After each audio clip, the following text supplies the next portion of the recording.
What is up, Gangrene Nation, Gotham City? All my Jets fans, it's Tommy Jets, Thomas Christopher, however you would like to call me. And this is the Inner City Jets podcast. I hope you guys enjoyed this week's Jet Pulse and, of course, the interview with Marty Lyons. If you didn't check out the interview, make sure you're seeing it on the YouTube channel. And while you're doing that, make sure to like, comment, subscribe. Let me know what you guys are thinking. Of course, last night the Jets put on a dominating performance against AFC East rival, the New England Patriots. The defense was swarming. One of the few things, let's talk about the defense first, because the defense normally in this scheme, only the front four, front couple guys, they'll rush. Everybody else lays back. This game was completely different. And I think because CJ Mosley wasn't there and a lot of guys were dinged up, I think that the Jets defense wanted to not only cause pressure and make the easier on them, but I think they wanted to send a message, especially with this offensive line that was having trouble as well. The left side of the Patriots offensive line has had issues, new starters, etc. Jacoby Brissett, not really as mobile as he used to be, but the defense played amazing. We had Will McDonald get 2 sacks on the line there. That's great to see, especially after Jermaine Johnson's absence. He supposedly tore his Achilles, so he's done for the year. But Will McDonald's emergence was huge. Like, that's, everybody knows that was the biggest question mark going into this season, right? Is, with Hassan Reddick not there, Jermaine Johnson, we assumed he would step up.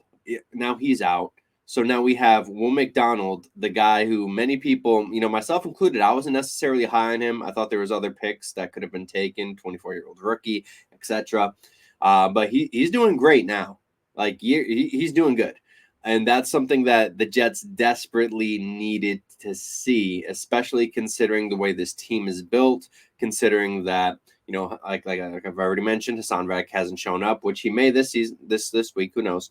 And then, of course, the Jermaine Johnson injury. One other thing I do wanted to highlight, though, is finally the New York Jets activated Leonard Taylor III. And let me tell you, man, I know that Will McDonald is going to get the big story. I know, Quinnen Williams as well along that defensive line. But Leonard Taylor had himself a game, man. He was disruptive. Like, throughout the whole night, anytime he had plenty of pass rushes, like pass hurries, plenty of pressures. I think he had half a sack. It was just great to see him creating havoc and showing a really high. Listen, it's the player that we all saw. Not last year, but the years prior at Miami. Okay, so the kid outside of his last year's tape, he was a day 2 pick consensus. Obviously, the Jets got him as a UDFA, so something had to have happened. A lot of people say, it was his energy, personality, whatever you want to say. His tape wasn't as good last year, but I thought it was still fairly good, considering that I believe they were playing him out of position. They're playing him all over the place and asking him to do things that he doesn't excel at. So the coaches kind of put him in a position to fail there. Also, half of it's who knows what the situation was in reality. I don't want to speculate too much on that because I personally don't know. But what I do know is that in this Jets scheme, I've been saying it since day one. I'm probably one of the few people who've been saying it since day one. You can check out my stuff on JetsXFactor highlighting him as well, and on the league winners. But Leonard Taylor in this scheme is going to be a monster. In the interior, wherever they place the kid, he's going to be good. To be honest, the whole group had a great game. Javon Kinlaw had a sack. Solomon Thomas had half a sack. Tack McKinley had half a sack. You name it, they hit the quarterback. And eventually it got to a blowout point where, the defense forced them to put Drake man. Maybe they didn't want to see Jacoby Brissett get beat up the whole game. Who knows? Defensively, I thought the defense played really well as well. The run defense did a pretty good job stopping Ramondre Stevenson, although I do think some of that had to do with Ramondre potentially breaking his finger, dislocating his finger on that face mask. Listen, it's so. If I was a running back, I would not wear these gloves because of stuff like that. Like the dude is trying to get his hand out of the face mask, and it's just stuck. There's nothing he can do. Like, these gloves now are so much worse than the stickum of the old days that if they had these gloves back then, they wouldn't be illegal. They would be outlawed. But besides my little rant on that, I think they did a great job stuffing him. Antonio Gibson ran for nearly 6 yards per carry, but that's mostly in garbage time. Defensively, they stopped the Patriots passing attack as they needed to. If you listen to our episode with Marty Lyons yesterday, Marty made sure that it was known that they have to stop this, and they did it too. I mentioned the same thing in my preview when the Jets came into play, especially defensively. DJ Reed had a couple good plays. He had a bad penalty too. He would have got burnt real bad by Tyquan Thornton for a touchdown. That would have been bad. That could have changed the concept of the game. It's one of those plays where you're glad that he was holding on for dear life, because if he wasn't, that's 7 points quickly down the field, and who knows how that changes the morale of the team. It can change a lot of things. Football is a game of momentum, and I think it was a smart move by him, even though he probably didn't mean to. He just didn't want to get burnt. It was smart in the grand scheme of things. I thought Sauce played well. I thought Michael Carter played well. He had a little tick-tack penalty as well.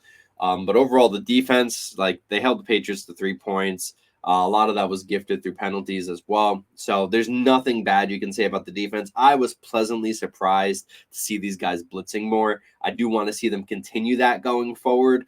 I know they might not, just because that's not how the scheme is predicated and based on the offensive lines that they're facing, etc. But I would really love to see them apply more pressure, especially in games where they might be without like a CJ Mosley. Quincy looked great applying pressure too, at blitzing as a linebacker. Overall, it was just like a great game plan on the defensive side of the ball. Got to give Robert Saleh and Jeff Wilbur credit for that. Offensively, man, who doesn't love this offense right now? There's been some issues. There's some issues, but yesterday was the first time the Jets haven't had a 3-and-out on offense, and I can't even tell you how long. Throughout the entire game, they did not have a 3-and-out. So that's maybe, I think they had eight. I think it was eight possessions, no 3-and-out. Incredible. It's probably been more than a year. Just knowing the Zach Wilson-led offenses, it's probably been more than 3 years since they've had that. Who knows? Somebody could fact check me and put that in the comments if you could. That would be greatly appreciated. But offensively, man, Rodgers looks back. He started scrambling. I started tweaking once he was scrambling, man. You didn't expect that. 40-year-old running, got a first down with his legs too. He looked great running, throwing the ball on the run. Overall, Rodgers there was a dime. Okay, I'm going to go into a little bit about the rest of the offense later, but I just want to highlight Rodgers right now. There was a dime that he threw to Garrett Wilson on the far pylon that normally would get taken for a pick six, period. But the ball placement was so good that it ended up being a touchdown for the Jets. I know Garrett had to adjust, but still, the ball placement from Rodgers was so good last night that you had the people who were talking junk about him all offseason and all of last year and the year before that finally hopping on board saying that the guy looks back. That's how you know he's back, when the haters start trying to climb back in, acting like they've never said anything. You know what I mean? That's how you know he's back. So it was great to see him performing well. I thought, offensive line, another great job. Morgan Moses got hurt late in the game. As of this recording, I don't believe there's been any update yet. They said it was a knee. It looked like he got caught, rolled up on. I'm not too pessimistic about his injury. I think he might miss a week or two, maybe not. They do have 10 days. So we'll see how that goes as it develops. Of course, you'll hear me talk about it at some point. Offensive line did great. Running backs did great as usual. Braylon Allen looks just like a man. Like the youngest kid in the NFL, he looks like a grown-ass man. He's just running over guys. This is what he looked like at Wisconsin prior to them switching to a spread system. As you guys have probably know, if you follow my content, I've been high on Braylon Allen forever. He was my RB1 going into this draft. To be honest, he looks like how I thought he would look. And I think there might be a real chance that the Jets let Breece walk at the end of his contract and instead use Allen. And I've been saying that for a while too. He looked better running the ball than Brees did. I know Brees got the touchdown from a great play himself, so I don't want to take that away. He also made one of the most amazing one-handed catches that I've seen in a long time. Maybe it's the gloves. Maybe he's just has that prowess. But that was excellent. The Jets need to continue running more 21 personnel, as I keep begging them to do. And then they're starting to do it, and it's starting to look good. But so that the game plan was smart there, at least in the usage of the running backs. It was great to see Braylon used more than he was the past couple weeks, even while the game was starting to go out of reach. While it was close too, like he still got touches, so that's great. Wide receiver wise, Allen Lazard. I've been saying that he's going to be a thing with Aaron Rodgers. He is a thing with Aaron Rodgers, to the dismay of many. Malachi Corley still not a thing. Was never really too high on him, but it's probably a route issue. His route tree was never great in college, and he's probably struggling with that at the NFL level. It takes time. So as much as I'm not in on him, we could see him potentially being used sometime down the road. But it was great to see, Rodgers spread the ball around this time. I thought that was really important. If you read my pregame, I said that Christian Gonzalez was going to be draped all over Garrett Wilson, and for the most part, he was. Other than that touchdown, which was again great coverage, there's nothing he could have done there. Gonzo had Garrett locked up. And I do want to talk about Garrett for 1 second, because there's something stopping Garrett Wilson from being elite. And that is his spatial awareness in terms of his feet. He even on the touchdown pass, he wasn't trying to drag his feet or anything. He was just striding. Rodgers gave him enough room on that to where he didn't have to. But one issue we've been seeing consistently now with Garrett is his inability to drag his feet. And that's separating him from Justin Jefferson said, respectfully, Garrett Wilson's not on his level, and he's not. He's not. He just isn't. And we're seeing that in turn, because this is what's separating Garrett from being on that type of level is you have to be able to drag your feet in the NFL if you want to be an elite receiver. He had a play last night where he should have had both feet in, and he didn't. Second time we've seen it this year that I'm aware of. I haven't dug as deep into his the tape to kind of pay attention to that, but it's been glaringly noticeable this season. And I don't know if it's something that he's just trying to do, not paying attention to. I don't know what it is, but he has to start paying attention to it when he's on the boundary.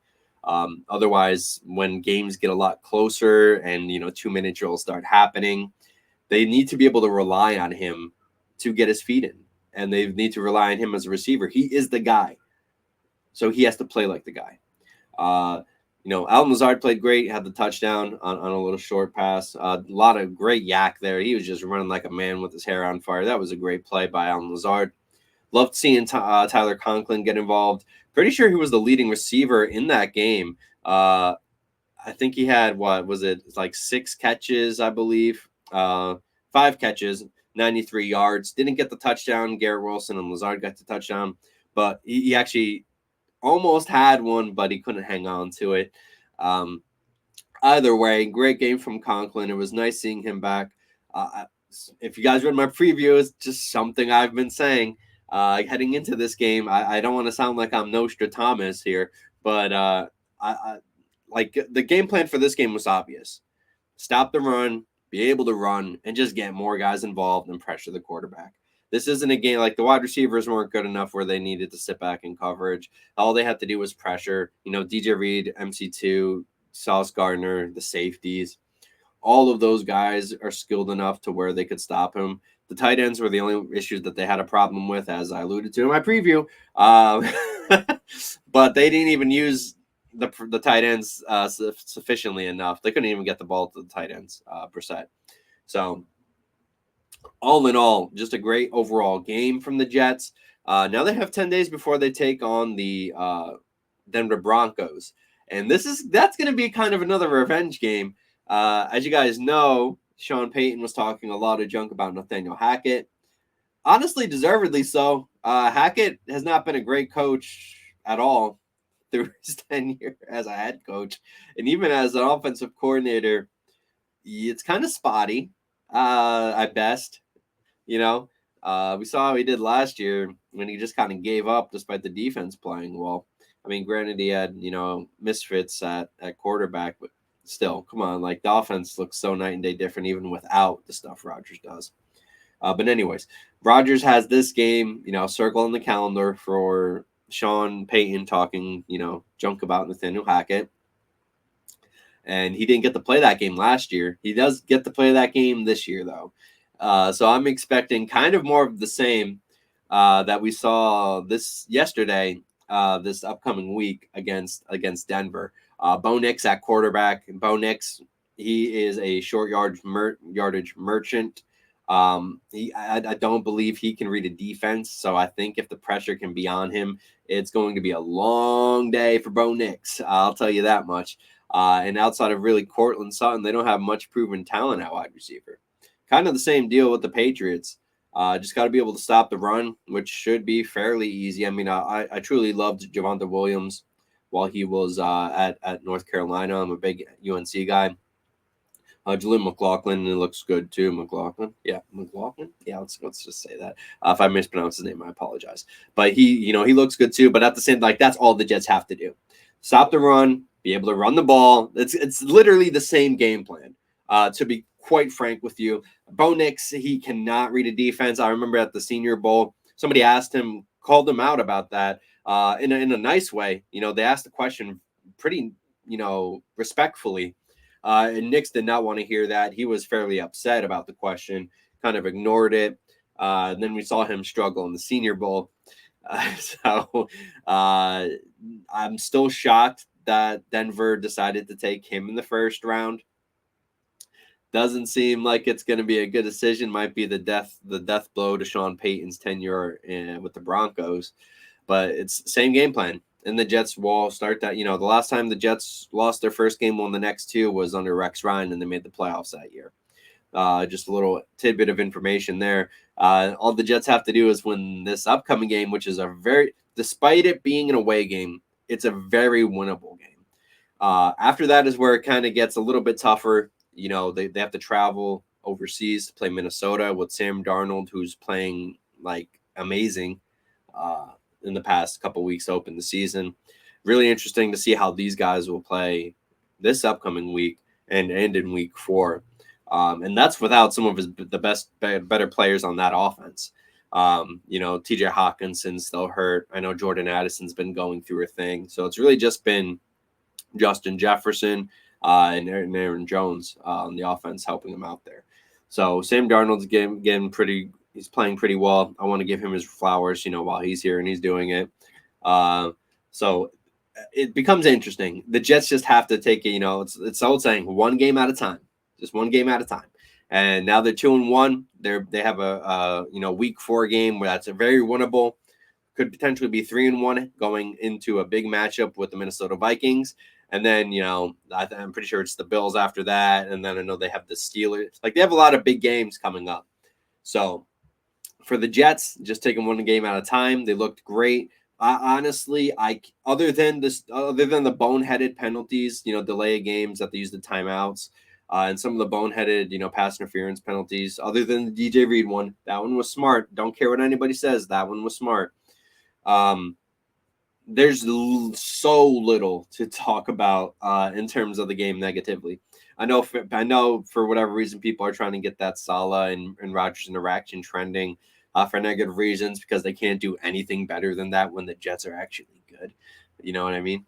So other than that, like, Salah just has to get better at game planning. With time coordinating, using his timeouts, and just getting the guys more disciplined. But other than that, man, just a great game. Great win against the Patriots. They deserve to get their butts kicked the way they have. It's a great way to set off this new regime and new era post-Belichick, post-Brady on a great footing. Just nobody wants to see the Patriots do good anymore, especially us Jet fans. So I think that's it, man. Like, I don't even have to go in more depth about this. It was just a great game, and everybody looked great. Nobody really looked bad. Let's just hope Morgan Moses comes back healthy and CJ Mosley comes back healthy, and we just kick the Broncos' butts in week 4. So with that, it's Tommy Jets, aka Thomas Christopher.